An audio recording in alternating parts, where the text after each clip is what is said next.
Camp NaNoWriMo, avril 2020, jours 15, 16 et 17. 1036 mots. 0 mots. 1012 mots. Des fois, je n'écris pas beaucoup. Il y a des jours où je m'en veux de ne pas réussir à écrire plus. Et il y a des jours comme ces 3 derniers jours. Ma nuque, c'est du béton. La position pour travailler chez moi n'est pas idéale. J'écris beaucoup, que ce soit pour mon roman ou pour le travail. Il y a beaucoup à faire, beaucoup de tensions qui s'accumulent. Et je n'écris pas forcément beaucoup. Il y a des badges sur le NaNoWriMo qu'on peut gagner en remplissant pendant 7 jours d'affilée nos scores. Puis d'autres jours, puis 21 jours au total. Je n'arriverai pas à atteindre cet objectif. Mais je me suis fait une raison. Parce que parfois, je dis souvent le mot parfois justement, il n'y a pas besoin d'écrire beaucoup pour visualiser et transmettre la scène qu'on a envie de transmettre. C'était le cas de ces 3 derniers jours. Hier, je n'ai pas écrit, j'ai monté toute la soirée mes podcasts, je n'avais pas l'énergie de faire autre chose qu'une tâche répétitive. Mais les 2 jours où j'ai écrit 1036 mots et 1012 mots, jour 15, jour 17, j'ai écrit du point de vue de 2 personnages, Alyssa et Sean. Il s'agit de la même scène. Parfois ce sont 2 moments différents, une ellipse sépare les 2 instants. Là ce n'est pas le cas. Ils vivent la même chose. Je voulais décrire leur point de vue différent et pourtant pareil dans cet espace commun. Ce premier espace commun qui compte pour eux comme tous les moments primordiaux de leur vie. Il n'y en a pas beaucoup de positifs. Souvent, je dois bien avouer que je gratine le passé de mes personnages. Ça les rend intéressants. Mais jamais je n'ajoute de la souffrance gratuitement. Tout a du sens. C'est là pour une raison. Il faut que ces personnages travaillent certaines choses bien précises, bien douloureuses pour s'en sortir. Mon idée dans mes romans, c'est toujours un peu la même chose. Souffrir, tomber, se relever bien, se relever pour longtemps. C'est un peu ma philosophie. J'ai souffert par le passé, certes il y a pire que moi. Il y a beaucoup de choses que j'ai dû régler. À chaque fois j'ai souffert, à chaque fois je suis tombée et à chaque fois, je me suis relevée. À travers mes personnages, quand j'écris, j'ai envie de montrer ça. Que peu importe les difficultés qu'on traverse, peu importe les gens qu'on rencontre, peu importe le mal qu'on nous a fait ou le mal qu'on se fait soi-même, il y a toujours une porte de sortie. Toujours. Peut-être qu'un jour, je créerai un personnage qui n'arrivera pas à s'en sortir. Comment ça, c'est déjà le cas? Ceux qui ont lu Les Inséparables le savent.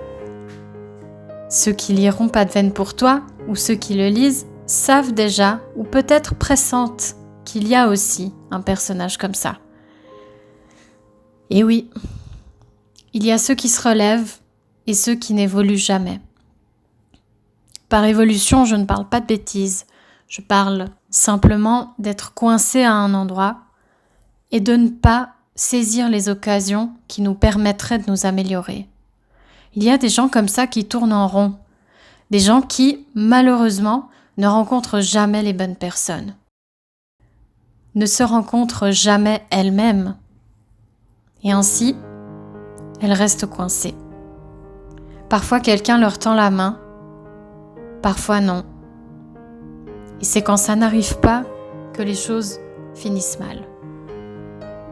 Dans mes romans, il y a aussi des personnages comme ça, parce que ça existe. Et qu'ils soient fictionnels, imaginaires ou réalistes, mes romans, je les veux proches d'une réalité que j'ai connue. Je m'inspire toujours de ce que je vois. Et il y a autour de moi des gens qui ne voulaient pas s'en sortir. Il y avait aussi autour de moi des gens qui voulaient s'en sortir et qui n'ont pas pu, terrassés souvent par la maladie, cet ennemi contre lequel on ne peut pas toujours lutter, même avec de l'aide. J'ai envie de parler de ces gens-là. Mais Pas de veine pour toi traite de problématiques de santé sans pourtant que ce soit de réels problèmes de santé physique. La bataille est rude contre la maladie mentale. De toutes sortes. Dépression, burn-out, anxiété, automutilation, anorexie. Ce sont des douleurs, des choses qu'il faut combattre et qu'il est possible de combattre. À travers les souffrances de mes personnages, leur passé gratiné de difficultés insurmontables au premier abord, je tiens à montrer que tout est possible. En rencontrant un éducateur, une infirmière, mais aussi ses semblables. Parfois, il suffit d'une rencontre. Sean, Alyssa sont cette rencontre l'un pour l'autre. Ils ne se trouvent que très tard. Et d'une façon peut-être un peu intermédiaire, par le biais d'un outil de médiation que j'affectionne beaucoup. Dans Les Inséparables, certains de mes personnages se trouvent à travers l'écriture. Aussi, un outil de médiation qui me tient à cœur. Toutes ces belles choses pour dire que parfois, il ne faut pas beaucoup de mots pour dire les choses. Et que ces 3 derniers jours, je n'ai écrit qu'un peu plus de 2000 mots. Pourtant, de cette scène, en face de ce piano, je suis heureuse d'avoir écrit si peu. Parce qu'avec si peu de mots, j'ai pu provoquer cette rencontre. Et je vous laisserai d'ailleurs la découvrir sur Scribd, sans vous la lire ici. Parce que ce serait trop beau. Allez, je vous laisse, c'est le week-end. Je vous dis à très bientôt, surtout à très bientôt entre nos lignes. Ciao.